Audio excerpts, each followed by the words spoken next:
Hello, this is Matt from House of Geeks and welcome to this very exciting video. It's where I unbox my Deathwatch Overkill. The models, I bought this box for the models. The models are literally just absolutely stunning. I love the Genestealer cult. I've been into 40k, a lot of you know, well, I've been into the hobby for very nearly 22 years now. I've known the Genestealer cult. I love the fluff of the Genestealer cult. It is just something that I really do like. I love the Deathwatch models as well. In this video I will cover the contents of the box, what I think of the box, what I like, what I don't like about the box. I will cover the rules for the Genestealer cult for 40k as well, hopefully, if I get enough time, because I do actually want to use them in small games. I think they're just really nice models, really good fluff wise. Some of the rules are actually quite cool. I'm not going to quite cover the rules for the Deathwatch yet. I will do them in a later video, but I will, like I say, I will review the box as a whole. So what we're going to use is and get it open. Now this has been literally sat on my side for a couple of days and I've been dying to open it. The kids have been pestering me, I want to open it, Daddy, can we open it? And obviously I've been telling them no, as politely as I can do, because obviously I've been saving it for you guys.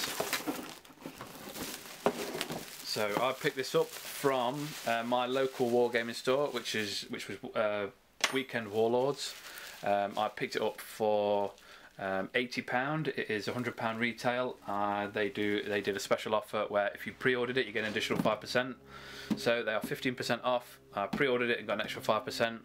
And I collected it for free. I think they actually, on all pre-orders, they have free postage, so which was very nice. So I got to go and pick the box up for nothing.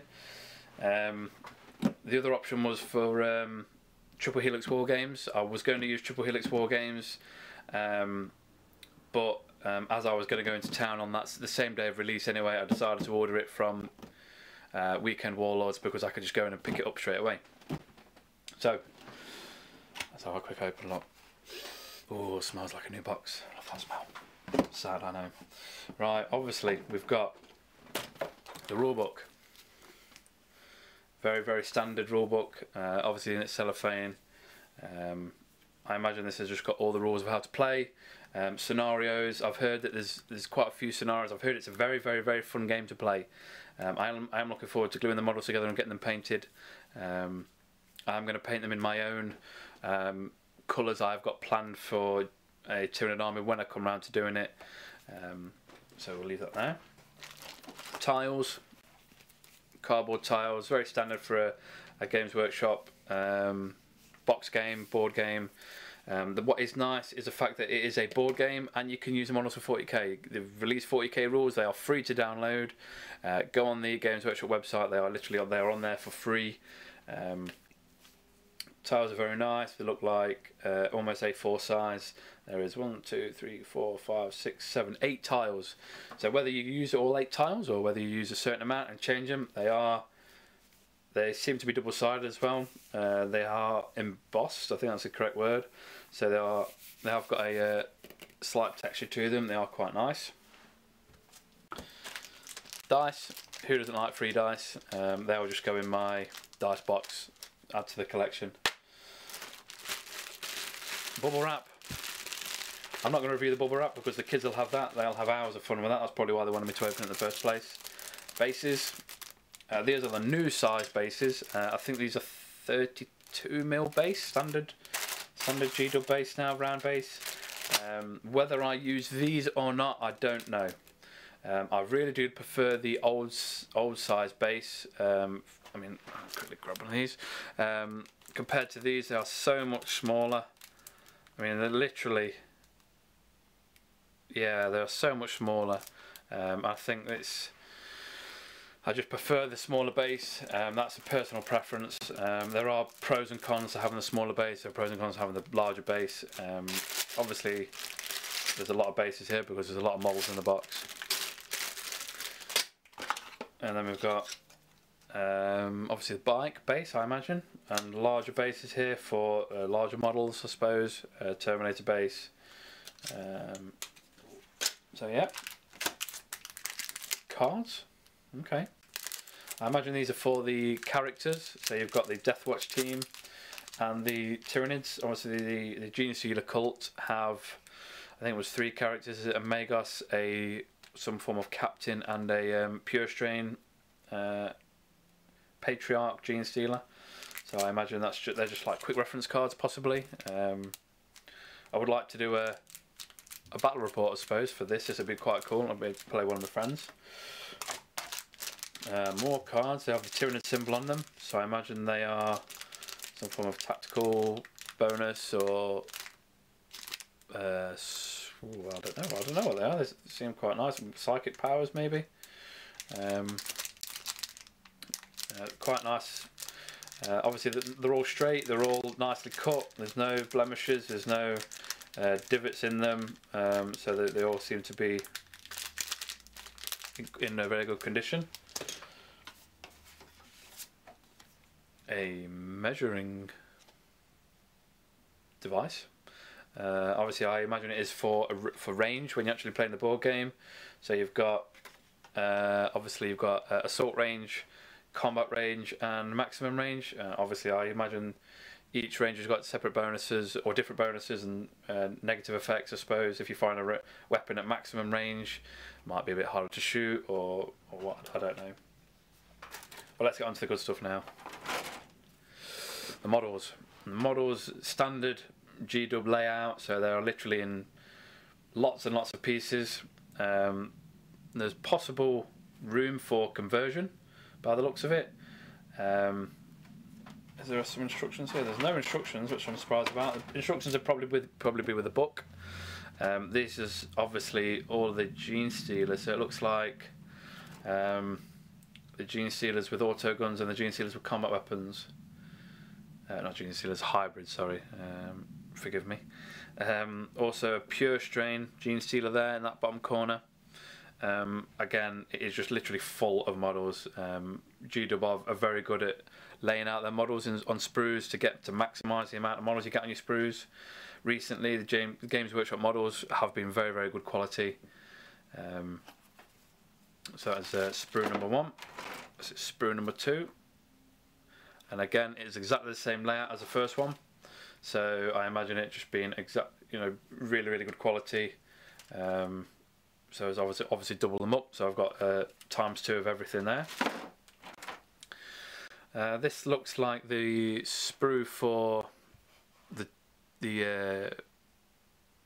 Genestealer Court special characters. You obviously got the Magus, got the front of the, I suppose, like the captain or whatever he is. He has got a name. I can't quite remember off the top of my head. It comes in lots of bits. It's a very, very nice model. I love this model. Rules wise, I don't even care if he's any good or not. Just model wise, he's literally absolutely stunning. Let's see if I can show you these in. There we go. Is that better? That's probably better for you. So obviously you've got the back of him, his chest here. See if we can do it a bit better. There we go. Yeah, so we've got his back, chest here, head. I don't know if you can see the head there. Hand, legs, brilliant model. Little mini Genestealers there, quite cool, familiars.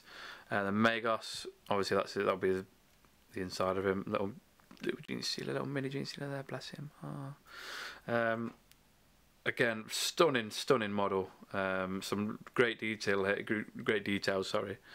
So you've got the front of him here, his arm, the back of him there, little sashes for him, very, very nice. The Patriarch, almost basically basically a broodlord really. So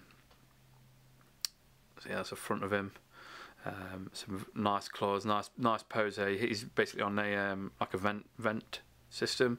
I have seen a conversion already. Someone has removed the vent and they've had him on a throne, and it looks very, very nice. A little bit of conversion work, you can have him on a throne easily. Why would you have a Patriarch on a throne? Some of you might ask, and some of you that know the fluff know why you'd have him on a throne, because that is what he deserves. He deserves a throne and a crown of skulls, obviously.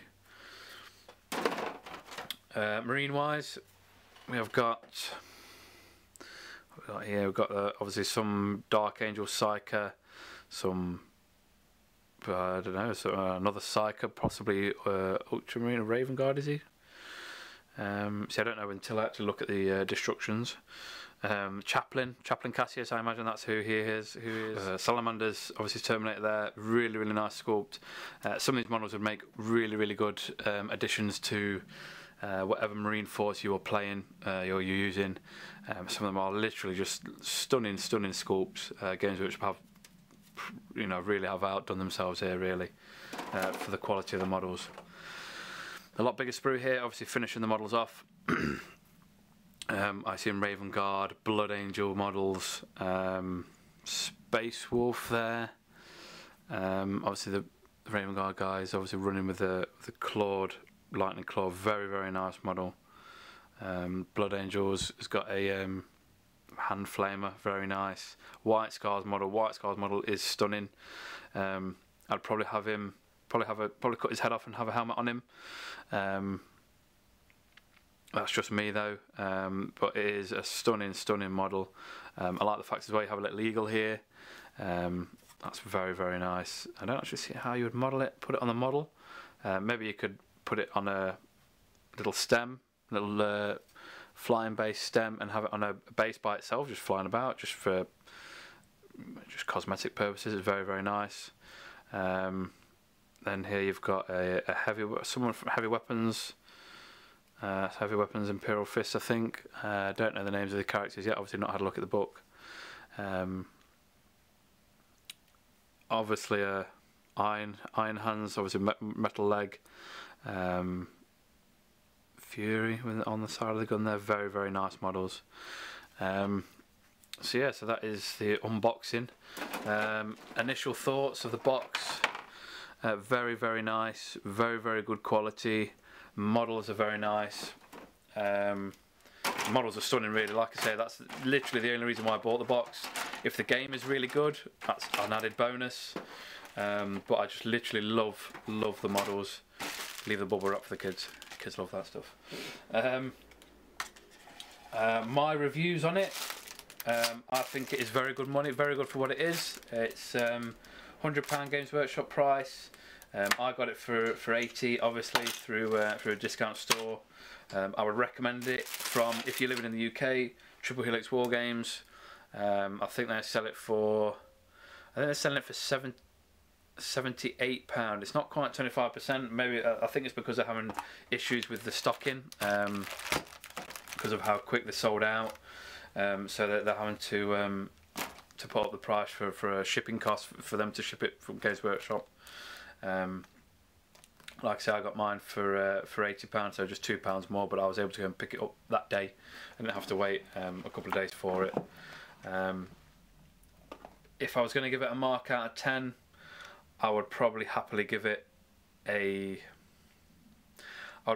7 at the minute. Once I played the game, I'd give it a final result. But literally the majority of it is because of how good the quality of the models are. Everything is in good working order. The book seems fine, no nicks, bends, good looks, good quality. Seems like quite hard, a hard paper that they use to print on. Tiles are really nice, hard, high dense cardboard tiles, so they're not going to bend easily either. Once I've played it, I've heard it's really good fun. I would probably bump it up to a 9, for the simple fact that I've not played any 40k with the models yet. I've not played any Deathwatch games with it yet, but it is. In fact, I might even change it to a 7.5 to a 9, for the simple fact that I've not played the game, so I can't give it a full scoring yet. But it is, for what it is, very nice. If you've not downloaded the rules, if you've not seen the rules, go and do it. But what I'm going to do now is I'm going to go on to the rules for the Genestealer cult. Right, we're now going to go into the rules for the Genestealer cult. You can pick up the rules from the latest White Dwarf, obviously March issue White Dwarf, the 5th of March this one was released. You can download for free on the Games Workshop website, but obviously I just decided to buy this, so I always like to have a hard copy of the rules just in case. So we'll quickly skip forward to the rules. Right, the Patriarch, he is 105 points, obviously you use these for 40k, so the skull is, he's a HQ choice, I'm pretty sure, yes. Yeah, he's a HQ choice, 115 points. The Patriarch is weapon skill 7, ballistic skill 0, strength and toughness 5, 3 wounds, initiative 7, 4 attacks, leadership 10, 4 plus save. He's infantry and obviously he's a unique character. Stats wise, he's no different to a Broodlord really. 4 plus save can be a bit of a pain in the backside, but at the end of the day, you know, he's only a big Genestealer. You know, obviously it'd be nice if it was 3 plus, but you know, 4 plus is what we've got to deal with. War gear, he's got the Patriarch's claws, which are basically AP 3, same strength as a wielder, melee, rending, shred, so you'll be able to reroll your failed rolls to wound. That's not too bad. He also has a Genestealer familiar, which is this little dude here. I imagine he just has the one. Genestealer familiar. Basically, the rules for him are here. He can make 2 additional attacks at strength 4. No AP, but it has the rending special rule, so you get an additional 2 attacks. That's not too bad. Special rules: he's bulky. Fear, fearless, fleet, hit and run, independent character, infiltrate, move through cover, Sign Mastery level 2, and he's got stealth. So the fact he's got stealth means it's okay, so he always gets a 6 plus cover save in, even in the open, so obviously you're going to have him in cover and stuff. You'd have thought he'd have, oh no, he has got move through cover, sorry. So yeah, you're basically keeping him cover, things like that really. Psyker, he uses the powers from the telepathy discipline, so that's really good. So he can have what's it called, invisibility and things like that. So invisibility is basically the one he wants to be going for. So the model is really nice. The rules are average, but literally you know, you're using this army if you like this army for the fluff, you know, for the background and things like that, things that you really like. So moving on, we've got Magus, Orthan, Triest. You have to forgive me for the pronunciation of these models. Obviously not quite, don't know them that well. But this guy is 65 points. He is a stunning model, the Magus. Really nice model.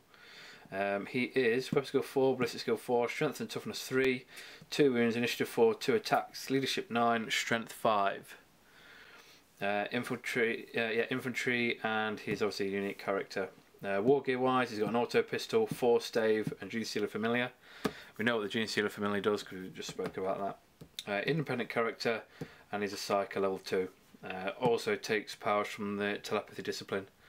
So basically, he's a standard Psyker. Nothing fancy about him really. He's pretty much as good as an Imperial Guard one, pretty much.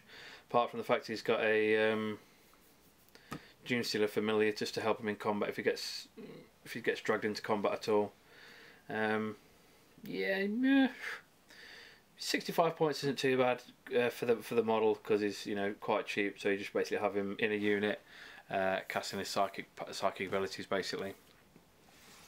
Next we'll go on to the, I don't even know what it'd be classed as, a commander I suppose to a certain degree, and he is Primus Vorgan Triest.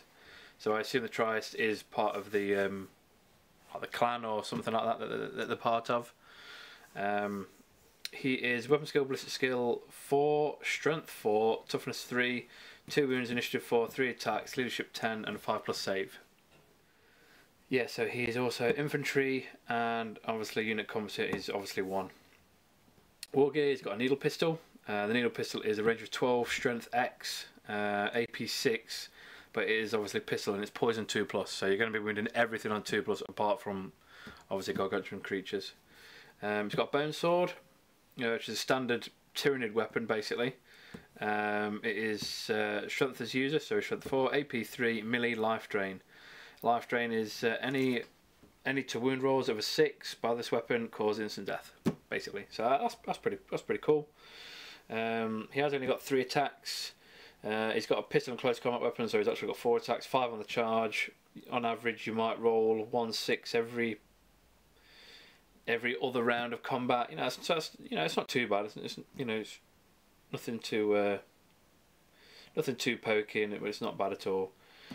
Special rules: independent character obviously causes rending. I imagine that'll be with his claw there.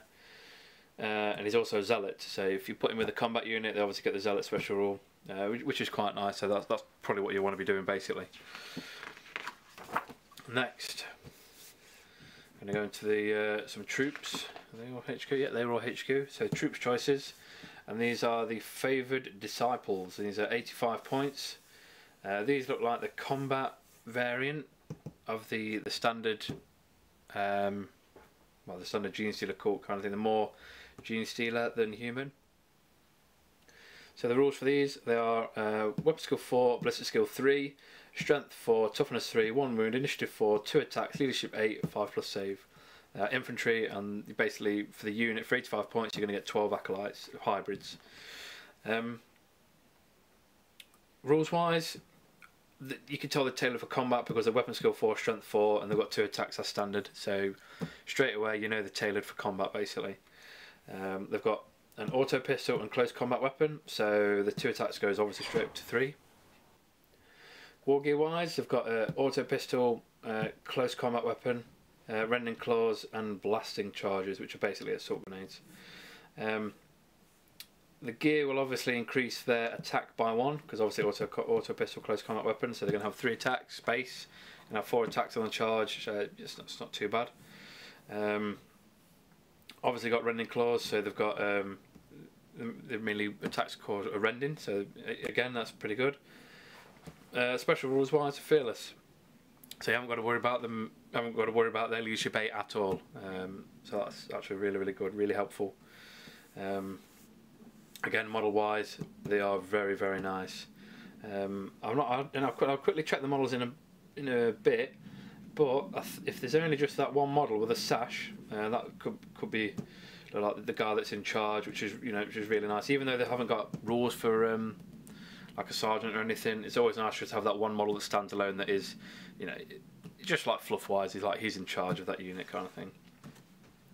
Over here we've got the Faithful Throng, which is basically the neophyte hybrids. These are more human than obviously than Genestealer. But they do have obviously Genestealer aspects with the bulbous head, tongues, eyes. Some of them have got additional hands. These are 110 points. Their rules are weapon skill, ballistic skill, strength, and toughness. All 3. They're all strength. They're all weapon skill 3, ballistic skill 3, strength 3, toughness 3. Got 1 wound. Obviously they're only normal guys. Initiative 4, 1 attack, leadership 8, and they've got a 5+ save. You get 16 hybrids there. So it's 110 points for 16 models. That's not too bad. You've got 12 neophytes armed with an auto guns. So basically, I don't even know if it's possible to get a more rubbish version of a las gun, but pretty much, these are almost like your bogged down. They sit back and take hard objectives, and if something gets too close, then basically cross your fingers. The weight of firepower, that's what you need to be going. That's what you need to be concentrating on. 2 hybrids have grenade launchers, so you've got 1, 2. So it's not too bad. So your grenade launchers are both ranged 24 inches. Frag grenade is only strength 3, but it's blast, AP 6. Crack grenade is strength 6, AP 4, assault 1. So light vehicles basically. You want to be shooting at that light vehicles. 2 neophyte hybrids have mining lasers. Mining laser is range 24, strength 9, AP 2, heavy 1. Somehow a mining laser is as good as a las cannon. So yeah, wow, well done for them really, having basically having a las cannon. It's obviously shorter range, but still, it's nothing to be amazed about. But it's still it basically just solidifies their role as being a sit back hold objective unit pretty much. All models have close combat weapons and blasting charges, so they all have a close combat weapon, so they're all able to do something in combat, and they all have assault grenades, which is quite nice. Next, the Pure Strain Princelings. Now, these are obviously Pure Strain Genestealers. Right, rules for these, they don't look any different than normal Genestealers, to be honest. So they're weapon skill 6, ballistic skill 0, strength and toughness 4, 1 wound, initiative 6, 2 attacks, leadership 10, 5 plus save. And for 30 points, you're going to get 2 Genestealers. War gear wise, they have rending claws. We've covered rending claws here, so it's the strength of the user, AP 5, they are melee rending. Special rules, we've got fleet, hit and run, infiltrate, move through cover, stealth. So quite a nice list of rules there, so they can obviously get quite close to the enemy and have a half decent cover save in the open or in cover to increase their obviously to increase the cover save, unless you're against flamers and tau that negate the cover save, so then you're basically up crap creek without a paddle, really. So yeah, we're not going to into them too much. 2 attacks, only 2 attacks, that's a shame, really. It'd be nice for it to be 3 attacks, obviously, because you know, 2 combat weapons. Basically, they've got they've got rending claws and normal hands, so it'd be nice to have 3 attacks. So actually, they've got less attacks than normal hybrids. That's a shame. Yeah, 3 attacks base for them would be a lot better. Oh well. Then we've got the brothers Aberrant, which are basically Aberrants. These are, I suppose, like the heavy infantry of the Genestealer cult, and these are elites as well, the same as the Pure Strain Genestealers. They're elites. These guys are elite as well. These are 120 points, and you get 4. Obviously, there's 4 in a box, so it just makes sense to give you 4. And the Aberrants are weapon skill 4, ballistic skill 1. I don't think they've got any shooting attacks, so it doesn't matter. They're strength 5, which is always nice. They've got a toughness of 4, 2 wounds, initiative 2, 2 attacks, leadership 8 with a 5 plus save. Obviously, they're infantry. War gear wise, 2 of the Aberrants have power hammers. Power hammer is obviously range dash, is plus 3 strength, so they're going to be at strength 8, AP 2, which is nice. So basically looking at a power fist. They are melee, specialist weapon, 2-handed. Obviously they're holding it 2-handed. Concussive and unwieldy. So obviously they're going to be initiative 1, which isn't. It's not too bad. For the fact they've got 2 wounds, toughness 4, the 5 plus save could be a bit of a problem. It'd be nice for them to have a 4 plus save, but obviously because they're bigger, bulkier, it'd be nice for them to have a slightly better save, or even an additional wound. Maybe have them as maybe giving them the bulky special rule like an Ogrin or a grotesque or something like that, and giving them that additional wound or the +1 save to save that. 2 Aberrants have power picks. Power pick is only +2 strength, so they're going to be strength 7.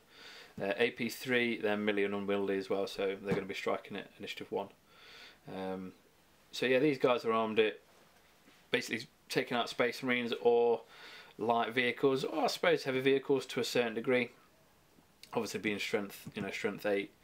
But the downside for that is that they've only got 2 attacks or 3 attacks on the charge, so the 2 with power hammers are only going to be 6 attacks.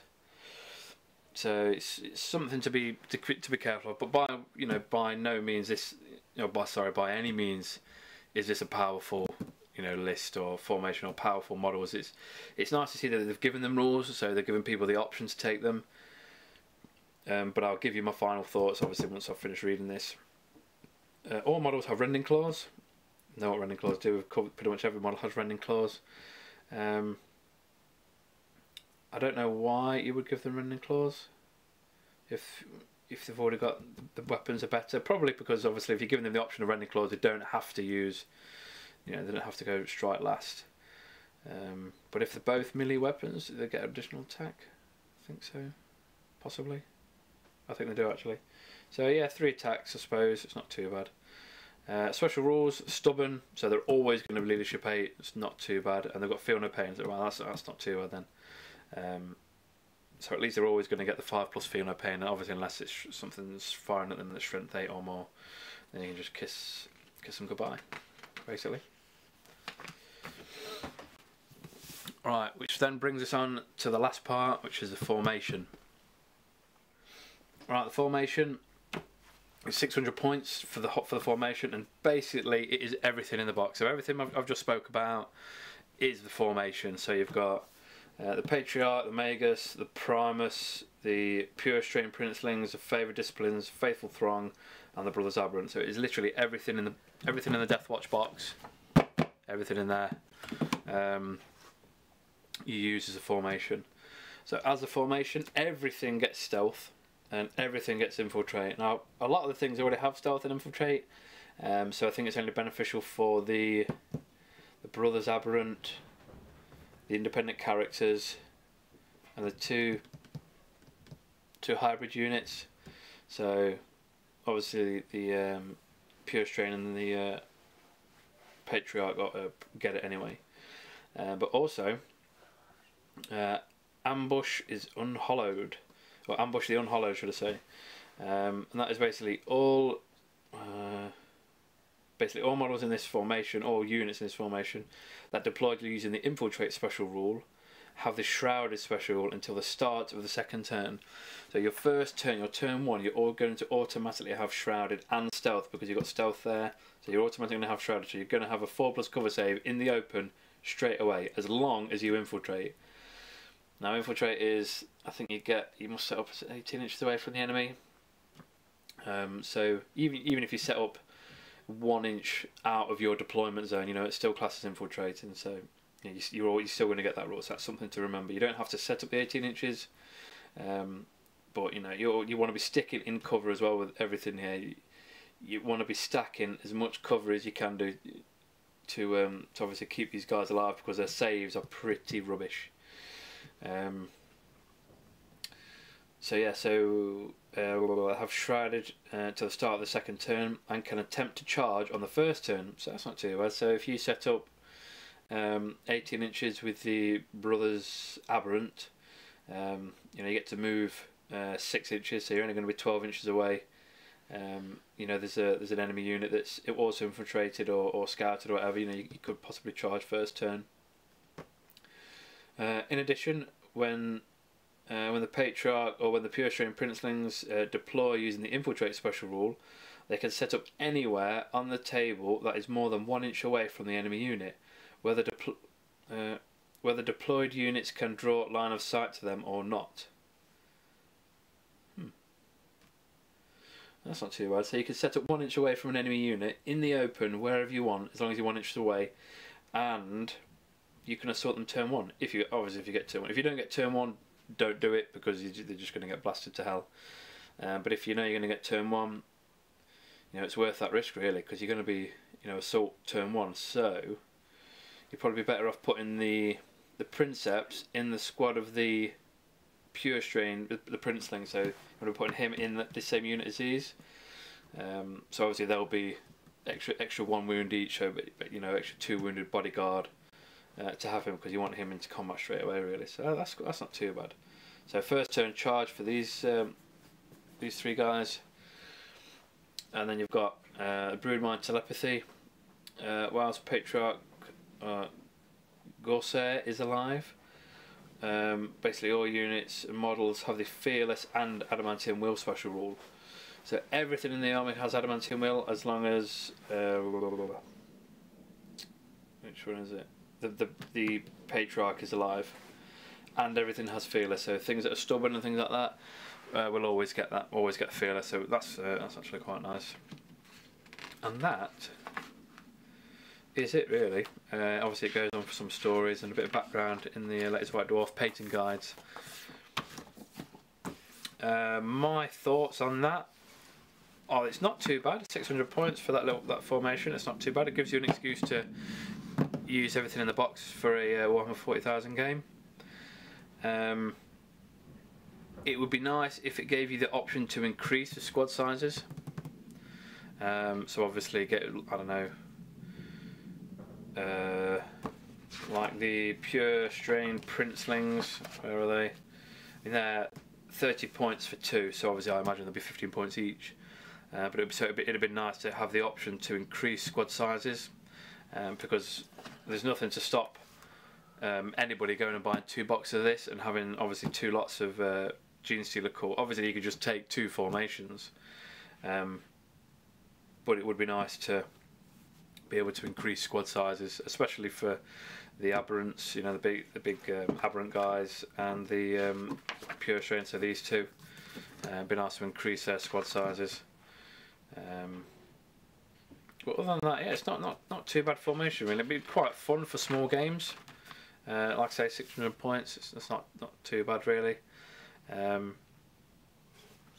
So yeah, so my thoughts on that is yes, it's nice. Is it competitive? No. Is it fluffy? Yes. Would it be fun? I think it would. Yeah, I think it would be quite. You know, would be quite good fun. These will be on the painting table soon after I've done other projects. I will eventually do my review on the Marines in this book, in this box. Sorry, I've got the rules for them on my computer at the minute. I actually need to print them off. But yeah, that is it for this video. So thank you very much for watching. I really do hope you've enjoyed it. I hope you've learned a little bit. Obviously, whether you're going to take them or not, that's up to you. So yeah, so please, you know, share the video, like and subscribe. It really does mean a lot to see new people joining the channel. Obviously means I'm doing something vaguely right. I really do appreciate your guys' comments as well. Like I said, we are just starting off.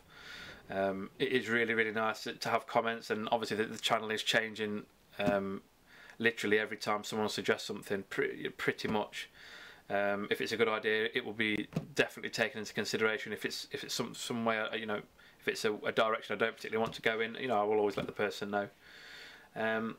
So yeah, so that is it for this video. So thanks for watching. I'll see you next time, guys. Toodaloo.